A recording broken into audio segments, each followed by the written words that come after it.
What is good, spectacular gamers? Welcome to Gaming So Spectacular. I am your host, Sergeant First Class Spectacular, back with another spectacular video today. As you can see in the background, an old school favorite of mine playing Streets of Rage.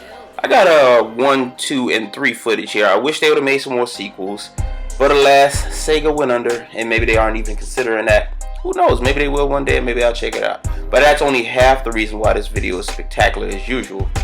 I want to take time to note that some of the changes I made to the videos, the intro, the banners, and the closing of my video. So take note of that. I'm trying to put some time and some effort in this thing. But on to today's topic. What makes a sequel successful? Quite a few things in my mind that make a sequel successful, and you gotta have these things in order to do that. First off, you come out with a good game, such as Streets of Rage if you want to take that. You got a good premise, you got a good story, everything comes together.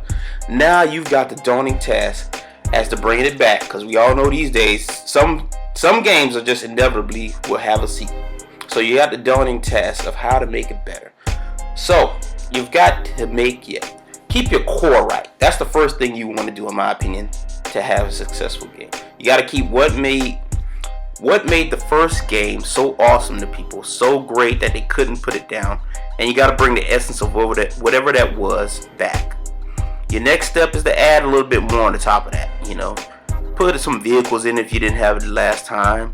Put more special moves in it if you didn't have it the last time. If you're a sports game, add some more to your roster. Make the franchise mode or the career mode a little bit more storied and in depth. So second off, you just got to add more to the game that you already had. Alright, thirdly, you got to do something different that'll grab a hold of people. Okay, we got more of the same. People love that. But if it was only the same, why would I buy the game when I have the first one? So you got to have something new and improved and better in the game. Something that'll grab people in, a new feature. You go to games like Arkham City, where they expanded the city and Batman had new ways of travel, things of that nature, and he had bigger space to travel. And that wasn't in the first game. He was only confined to the asylum, so that was better. You got other games that have improved upon things, such as Final Fantasy, which changes its game sequels every time. It's still at its heart an RPG, but every time the game changes. Now recently they've done direct sequels, but still the same theory. They give you something new to pile on top of the old. So you gotta have that. Third off, you gotta offer something to people that they can't get anywhere else. Okay, you build on top of those other things. Now you want to bring in something that they just can't get anywhere. See, there's a lot of sequels out here, right? So you want to put something in your sequel that they're not doing in other sequels. If you're Call of Duty, maybe you want to add more maps, and we know they're famous for that over at Call of Duty Activision area. So you might want to add more maps. You might want to add some content that you can't get anywhere else. You want to offer things in these games that other competing games don't have, or competing sequels don't have. Take Uncharted. I think it progressed greatly throughout the time that it was selling on PlayStation 3. Uncharted went from the first one where pretty much people slept on it, for a while, after a while they just realized, hey, this is an awesome game. They took that and built it on to part 2 by expanding the story amazingly, doing a great job, voice acting, bringing that over. The graphics got better, but they also gave you modes of travel that you didn't have before. You get in the vehicle, you do this, you throw hands, you put combos, better animations, and then finally in the third one they added all that, brought it together. Now, the third one didn't quite elaborate as much as the second one did, but I still like part 3. I think it did an overall good job. But that's the example of a good franchise, or a good sequels.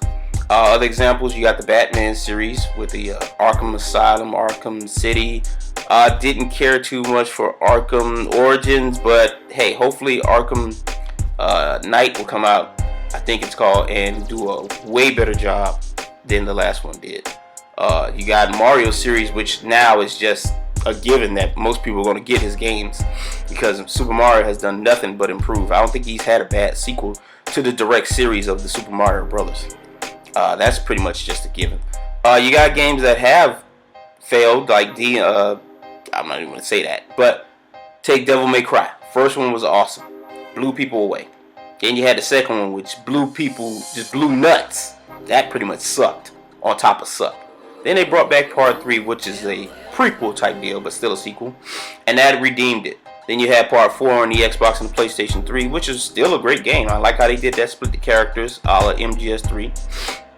And DMC, the renewed version, I'm not feeling it, and I won't feel it. They changed too much. That's what did away with things. Remakes and revamps are two different things than sequels. You're trying to reinvent something that was already great, so you really have to tread lightly on doing that, in my opinion.